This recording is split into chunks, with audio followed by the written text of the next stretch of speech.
We had photo reference of all that clothing from evidence, so that's exactly what he was wearing. Welcome to MsMojo, and today we're counting down our picks for the top 10 background details you missed in murder mysteries. I've got to say, the world's greatest detective? I thought she'd be better at this. For this list, we're looking at the craziest and most clever undercover details, Easter eggs, or pieces of evidence in the murder mystery genre.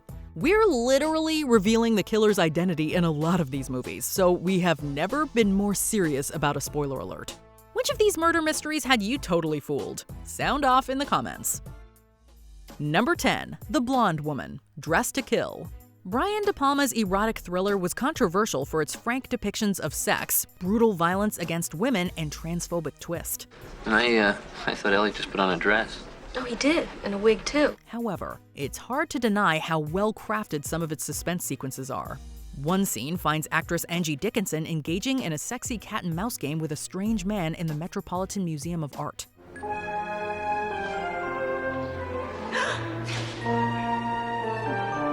It's full of background details you might not see until a rewatch. Near the end of the sequence, we actually catch a couple of glimpses of the blonde killer in a trench coat and sunglasses. But the first time, though, a viewer might not even notice her. Number 9. Everything makes sense the second time. Shutter Island.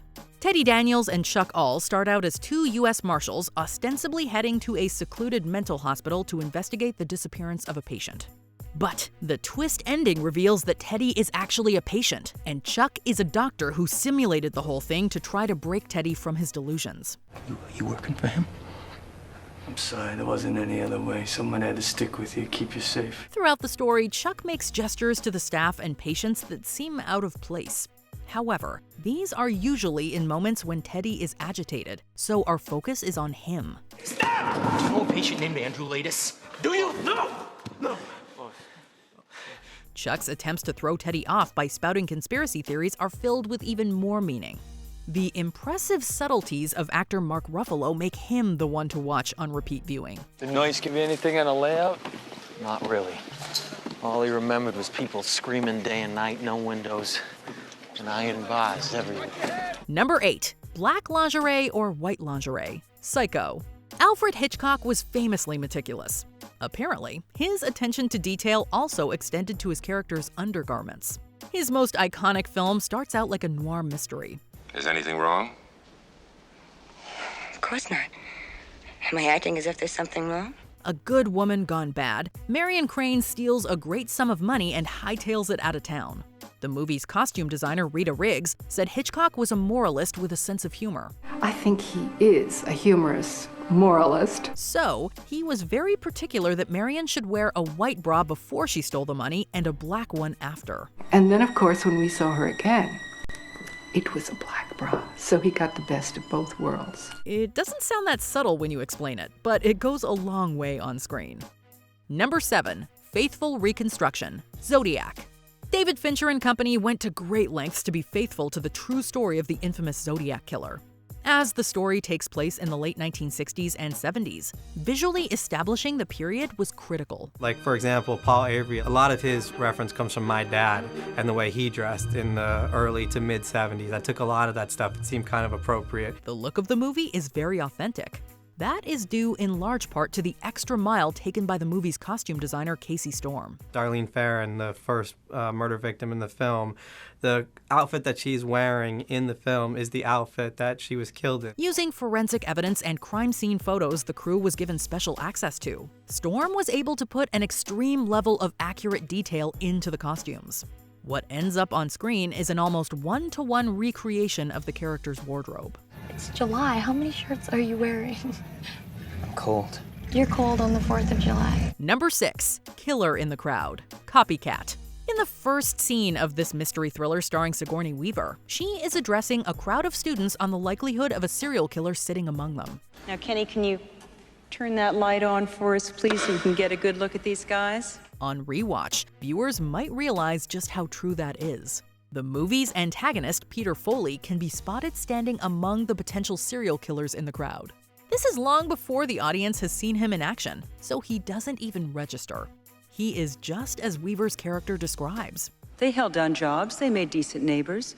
Their victims trusted them. Good-looking, unassuming, and unremarkable. Yet the detail only adds to the character's sense of paranoia and obsession with patterns. All right, guys, you better sit down. You're scaring me.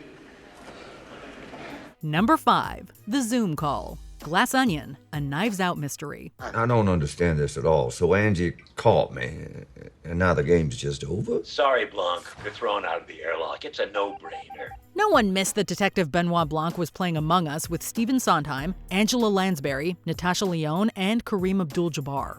What you might not have put together so quickly was why these 4 people were chosen for cameos. Abdul-Jabbar has written several murder mystery books about Mycroft Holmes, Sherlock's brother. Lyonne later starred in Johnson's own murder mystery TV show Poker Face, and Angela Lansbury was of course the face of Murder, She Wrote. Perhaps the most subversive cameo is Broadway legend Sondheim.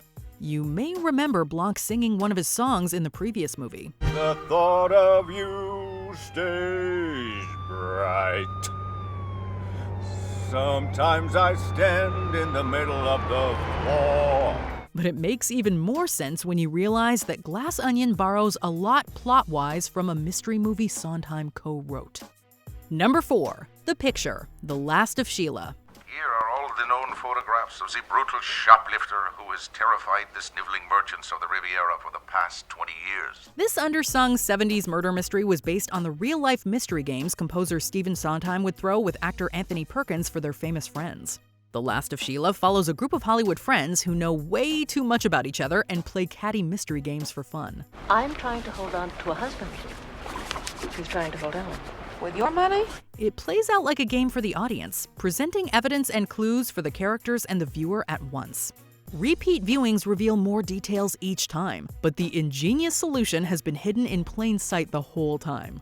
A picture of the characters taken at the beginning of the film, with each standing under a letter in the ship's name, turns out to be the key to the whole mystery. Squeeze in closer, you'll be out of the picture. And I don't mean this one. Number 3. In the Mirror, Deep Red. You remember the other night, the night of the murder? Yeah. Well, I said I thought I'd seen a painting, but a few minutes later it was no longer there. You remember? Dario Argento's classic giallo film gives away the entire mystery in the first 20 minutes, if you know where to look. The director's affinity for gliding point-of-view shots and jagged editing can be destabilizing for a new viewer. It upset me, but it's all right now. When the main character finds the first victim's body, he passes a mirror in a side hallway containing several paintings. Marcus only realizes sometime later that one of these paintings was actually a reflection of the killer, framed in a way to make it seem she's part of a painting. What I saw was a reflection in a mirror. I saw the face of the murderer. Argento would revisit this kind of twist in later films, but this one remains the most shocking. Number 2. Free Association, The Usual Suspects. First thing I learned on the job, you know what it was?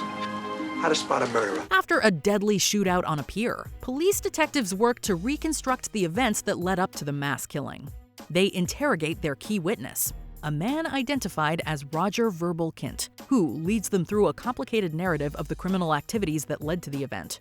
The greatest trick the devil ever pulled was convincing the world he didn't exist. The U.S. Customs agent responsible for the investigation realizes too late that not only is Kint the man responsible, but his false story was filled with details located all around the room.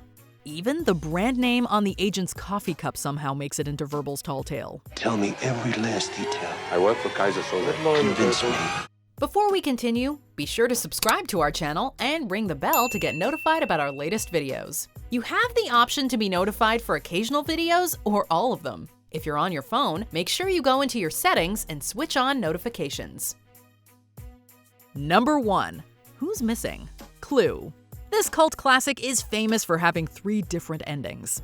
Clues to all 3 solutions are laid throughout the movie, which makes it hilariously convoluted. Anyway, we all revealed we'd all received a letter, and you'd had a letter, and you'd had a letter, and you'd had a letter. Get out of it! The biggest and easiest to miss clue is that certain characters seem to disappear in big crowd scenes. For example, Mrs. Peacock is absent during the scene where they all go and check on the maid Yvette.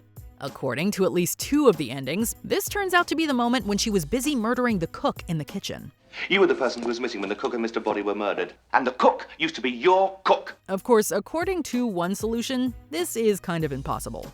The logic is not exactly airtight, but it is so much fun all the same. For she's a jolly good fellow, for she's a jolly good fellow, for she's a jolly good fellow, which nobody can deny.